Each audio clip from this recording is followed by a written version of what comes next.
গঠনমূলক ব্যয় ও মুনাফামুক্ত বিদ্যুৎ ও প্রাথমিক জ্বালানি সরবরাহ নিশ্চিত করা হলে বিদ্যমান মূল্যহার কমানো যেত এবং ভর্তুকিবিহীন বিদ্যুৎ ও জ্বালানি লাভজনক হতো।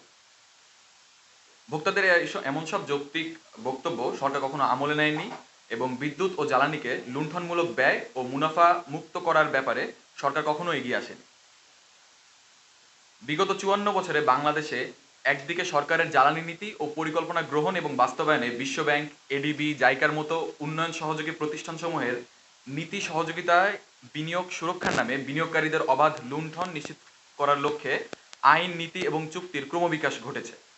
অন্যদিকে জ্বালানির অধিকার সংরক্ষণে চলমান লড়াই আন্দোলন বেগবান হয়েছে, সাধারণ মানুষ হতাহতের শিকার হয়েছে।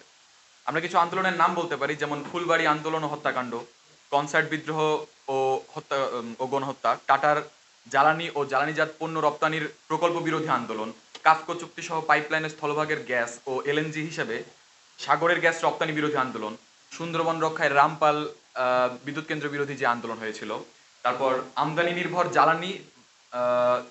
জ্বালানি ব্যবস্থা বিরোধী আন্দোলন ইত্যাদি বহু আন্দোলনের নাম আমরা কিন্তু স্মরণ করতে পারি। জ্বালানি অপরাধ, জ্বালানি দারিদ্র্য, জ্বালানি অধিকার, জ্বালানি সুবিচার ও জ্বালানি নিরাপত্তা এসব মানদণ্ডে চলমান জ্বালানি রূপান্তর জনস্বার্থ বিরোধী এবং এই রূপান্তর প্রত্যক্ষ অথবা পরোক্ষভাবে জড়িত ব্যক্তি বা প্রতিষ্ঠান মানবতা বিরোধী গণশত্রু হিসেবে অপরাধী।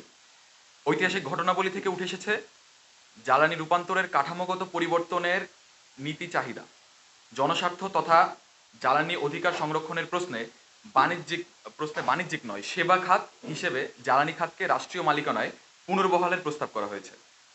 জাতীয় জ্বালানি নিরাপত্তা নিশ্চিতকরণে, জ্বালানি অপরাধ প্রতিরোধ, জ্বালানি দারিদ্র্য দূরীকরণ ও লুণ্ঠন প্রতিরোধে, জ্বালানির ন্যায্য মূল্যহার নির্ধারণে, জ্বালানি সুবিচার নিশ্চিতকরণের গুরুত্ব ও প্রয়োজনীয়তা প্রমাণিত এবং প্রতিষ্ঠিত। সেজন্য বিআরসির সক্ষমতা উন্নয়ন ও স্বাধীনতা সুরক্ষা সহ নানামুখী রূপান্তর আবশ্যক। 2024 জুলাই বৈষম্য বিরোধী বিপ্লবে ছাত্র জনতার গণ অভ্যুত্থানের মধ্য দিয়ে যে জন আকাঙ্ক্ষা তৈরি হয়েছে, তার অভিঘাতে জ্বালানিতন্ত্রে জনগণের সার্বভৌমত্ব নিশ্চিতকরণে ছাত্র জনতার নেতৃত্বে জ্বালানি সুবিচার নিশ্চিত করার প্রত্যয় 1 নভেম্বর 2025 কনজিউমার্স অ্যাসোসিয়েশন অব বাংলাদেশের উদ্যোগে প্রথম জ্বালানি যুব সংসদ অধিবেশন আয়োজন করা হয়। এই যুব সংসদে ক্যাব প্রস্তাবিত জ্বালানি রূপান্তর নীতি 2024 বাস্তবায়নে, জ্বালানি সংকট সমাধানে ও নবায়নযোগ্য জ্বালানি উন্নয়নে 13 দফা প্রস্তাব বাস্তবায়নের প্রত্যয় ঘোষণা করা হয়। তারই ধারাবাহিকতায় জ্বালানি খাতে সুশাসন প্রতিষ্ঠায় আসন্ন নির্বাচনে অংশগ্রহণকারী সকল রাজনৈতিক দলের কাছে ক্যাব যুব সংসদ আমাদের যে 13 দফা দাবি, সে দাবি আমরা উপস্থাপন করছি।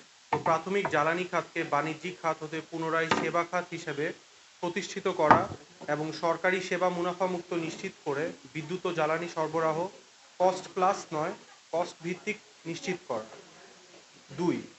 জ্বালানি দক্ষতা ও সংরক্ষণ উন্নয়নের মাধ্যমে বর্তমানের তুলনায় জীবাশ্ম জ্বালানি আমদানি গড়ে আগামী সরকারের 5 বছর মেয়াদে কমপক্ষে 5% কমানো নিশ্চিত করা। 3. সৌরবিদ্যুৎ উৎপাদন